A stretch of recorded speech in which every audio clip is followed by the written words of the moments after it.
ವಿಚಾರ ಕ್ರಾಂತಿ ದರ್ಶನಕ್ಕೆ ಸ್ವಾಗತ. ನಮ್ಮೆಲ್ಲರ ಜೀವನದ ಯಶಸ್ಸಿಗೆ ಗೊತ್ತಾ ಒಂದು ಮೂಲ ಮಂತ್ರ ಇದೆ.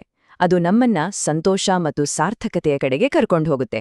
ಆ ಮಂತ್ರ ಬೇರೇನೂ ಅಲ್ಲ, ಸಹಜೀವನ, ಪ್ರಗತಿ ಮತ್ತು ಪ್ರಸನ್ನತೆ. ಬನ್ನಿ ಇದ್ರ ಬಗ್ಗೆ ಇವತ್ತು ಮಾತಾಡೋಣ. ನಮ್ಮ ಈ ಪಯಣವನ್ನ ಪಂಡಿತ್ ಶ್ರೀರಾಮ್ ಶರ್ಮಾ ಆಚಾರ್ಯರ ಒಂದು ಅದ್ಭುತವಾದ ಮಾತಿನೊಂದಿಗೆ ಶುರು ಮಾಡೋಣ ಅಲ್ವಾ? ಅವ್ರು ಹೇಳ್ತಾರೆ, ಸಹಜೀವನವೇ ಪ್ರಗತಿಯ ಮೊದಲ ಮೆಟ್ಟಿಲು. ನೋಡಿ, ಈ ಒಂದೇ ಒಂದು ವಾಕ್ಯ ಇದೆಯಲ್ಲ, ಇದೇ ನಮ್ಮ ಇವತ್ತಿನ ಚರ್ಚೆಗೆ ಅಡಿಪಾಯ. ಹಾಗಾದ್ರೆ ಆ ಮೊದಲ ಮೆಟ್ಟಿಲು ಸಹಜೀವನ ಅಂದ್ರೆ ಏನು? ಅದು ಸುಮ್ನೆ ಎಲ್ಲರೂ ಒಟ್ಟಿಗೆ ಇರೋದಾ? ಇಲ್ಲ, ಅದಕ್ಕಿಂತ ತುಂಬಾನೇ ದೊಡ್ಡದು. ಅದೊಂದ ಶಕ್ತಿ. ಬನ್ನಿ ಆ ಶಕ್ತಿ ಏನು ಅಂತ ನೋಡೋಣ. ನೋಡಿ, ಸಹಜೀವನ ಅಂದ್ರೆ ನಾವು ಅಂದ್ಕೊಂಡ ಹಾಗೆ ಬರೀ ಒಟ್ಟಿಗೆ ಬದುಕೋದಲ್ಲ. ಅದರ ನಿಜವಾದ ಅರ್ಥ ಏನು ಗೊತ್ತಾ? ಸ್ವ ಇಂದ ಸರ್ವದ ಕಡೆಗೆ ಹೋಗೋದು. ಅಂದ್ರೆ ನಾನು ನನ್ನದು ಅನ್ನೋ ಯೋಚನೆಗಳಿಂದ ಮೇಲೆದ್ದು ಎಲ್ಲರೂ ಎಲ್ಲರದ್ದು ಅಂತ ಯೋಚಿಸೋದು. ಯಾವಾಗ ನಾವು ಈ ರೀತಿ ಬದಲಾಗ್ತೀವೋ ಆಗ್ಲೇ ನೋಡಿ ನಿಜವಾದ ಸಂತೋಷ ಸಿಗೋದು. ಸರಿ, ಒಮ್ಮೆ ನಾವು ಈ ಸಹಜೀವನದ ತತ್ವವನ್ನ ನಮ್ಮ ಜೀವನದಲ್ಲಿ ಅಳವಡಿಸ್ಕೊಂಡ್ವಿ ಅಂದ್ಕೊಳ್ಳಿ, ಆಗೇನಾಗತ್ತೆ? ಸಹಜವಾಗಿಯೇ ನಾವು ಮುಂದಿನ ಹಂತಕ್ಕೆ ಹೋಗ್ತೀವಿ, ಅದೇ ಪ್ರಗತಿ. ಆದ್ರೆ ನಿಜವಾದ ಪ್ರಗತಿ ಅಂದ್ರೇನು? ಬನ್ನಿ ಆ ಬಗ್ಗೆನೂ ಸ್ವಲ್ಪ ಯೋಚನೆ ಮಾಡೋಣ. ನೋಡಿ, ನಮ್ಮ ಮುಂದೆ ಯಾವಾಗಲೂ ಎರಡು ದಾರಿಗಳಿರ್ತವೆ. ಒಂದು, ನಾವೊಬ್ಬರೇ ಓಡಿ ವೈಯಕ್ತಿಕವಾಗಿ ಯಶಸ್ಸು ಗಳಿಸೋದು. ಇನ್ನೊಂದು ದಾರಿ, ಎಲ್ಲರನ್ನೂ ನಮ್ಮ ಜೊತೆ ಕರ್ಕೊಂಡು ಹೋಗಿ ಎಲ್ಲರೂ ಒಟ್ಟಾಗಿ ಬೆಳೆಯೋದು. ನೀವೇ ಹೇಳಿ, ಇದರಲ್ಲಿ ಯಾವುದು ನಿಜವಾದ ಪ್ರಗತಿ?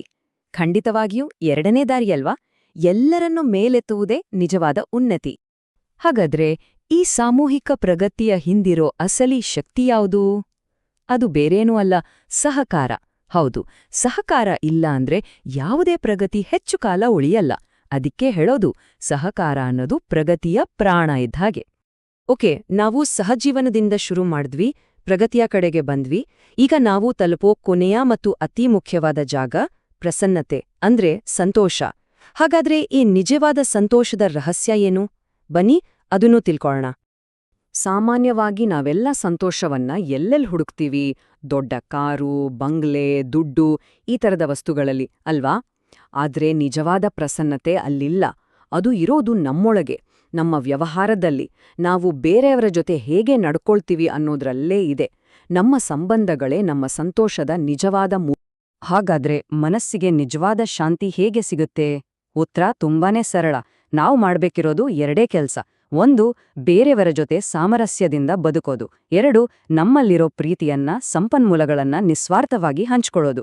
ಇಷ್ಟನ್ನೂ ಮಾಡಿದ್ರೆ ಸಾಕು, ಶಾಂತಿ ತಾನಾಗಿಯೇ ನಮ್ಮ ಹತ್ರ ಬರುತ್ತೆ. ಸಹಜೀವನ, ಪ್ರಗತಿ ಮತ್ತು ಪ್ರಸನ್ನತೆ, ಈ ಮೂರು ಶಕ್ತಿಶಾಲಿ ವಿಚಾರಗಳನ್ನ ಒಟ್ಟಿಗೆ ಸೇರಿಸಿದಾಗ ನಮ್ಗೆ ಒಂದು ಸುಂದರವಾದ ಭವಿಷ್ಯಕ್ಕಾಗಿ ಒಂದು ಅದ್ಭುತವಾದ ಸೂತ್ರ ಸಿಗುತ್ತೆ. ಅದೇನು ಅಂತ ನೋಡೋಣ ಬನ್ನಿ. ದಾರಿ ತುಂಬಾನೇ ಸ್ಪಷ್ಟವಾಗಿದೆ. ನೋಡಿ, ನಾವು ಮಾಡ್ಬೇಕಾಗಿರೋದು ಇಷ್ಟೇ. ನಮ್ಮ ಜೀವನದಲ್ಲಿ ಸಹಜೀವನಕ್ಕೆ ಮೊದಲ ಆದ್ಯತೆ ಕೊಡೋದು ಅಷ್ಟೇ. ಒಮ್ಮೆ ನಾವು ಅದನ್ನ ಮಾಡಿದ್ರೆ ಪ್ರಗತಿ ಮತ್ತು ಪ್ರಸನ್ನತೆ ಅವು ನಮ್ಮ ನೆರಳಿನ ಹಾಗೆ ನಮ್ಮನ್ನ ಹಿಂಬಾಲಿಸ್ತವೆ. ಇದು ಗ್ಯಾರಂಟಿ. ಮತ್ತು ಈ ತತ್ವ ಇದೆಯಲ್ಲ, ಇದು ಬರೀ ನಮ್ಮ ವೈಯಕ್ತಿಕ ಜೀವನಕ್ಕೆ ಮಾತ್ರ ಸೀಮಿತ ಅಲ್ಲ. ಇದೇ ತತ್ವದ ಮೇಲೆ ಇಡೀ ಮಾನವ ಕುಲಕ್ಕಾಗಿ ನಾವೊಂದು ಒಳ್ಳೆ ಜಗತ್ತನ್ನ, ಒಂದು ಹೊಸ ಯುಗವನ್ನೇ ಕಟ್ಟಬಹುದು. ನಿಜ ಹೇಳ್ಬೇಕಂದ್ರೆ ಇದೇ ಯುಗ ನಿರ್ಮಾಣದ ಸಾರ. ಹಾಗಾದ್ರೆ ಮಾನವೀಯತೆಯನ್ನ ಒಂದುಗೂಡಿಸೋ ಈ ಅದ್ಭುತವಾದ ಜ್ಞಾನ ನಮ್ಗೆ ಎಲ್ಲಿಂದ ಸಿಕ್ಕಿದ್ದು? ಇದರ ಮೂಲ ಯುಗಋಷಿ ಪಂಡಿತ್ ಶ್ರೀರಾಮ್ ಶರ್ಮಾ ಆಚಾರ್ಯರ ದಿವ್ಯ ಸಾಹಿತ್ಯ. ಈಗ ಈ ಜ್ಞಾನ ನಮ್ಮದಾಗಿದೆ. ಹಾಗಾಗಿ ನಾವೆಲ್ಲರೂ ನಮ್ಗೆ ನಾವೇ ಒಂದು ಪ್ರಶ್ನೆ ಕೇಳ್ಕೋಬೇಕು. ಅದೇನಂದ್ರೆ, ಈ ಮೂರು ಅದ್ಭುತ ತತ್ವಗಳನ್ನ, ಸಹಜೀವನ, ಪ್ರಗತಿ ಮತ್ತು ಪ್ರಸನ್ನತೆಯನ್ನ ನಮ್ಮ ದಿನನಿತ್ಯದ ಜೀವನದಲ್ಲಿ ನಾವು ಹೇಗೆ ಅಳವಡಿಸ್ಕೋಬಹುದು? ಸ್ವಲ್ಪ ಯೋಚನೆ ಮಾಡಿ.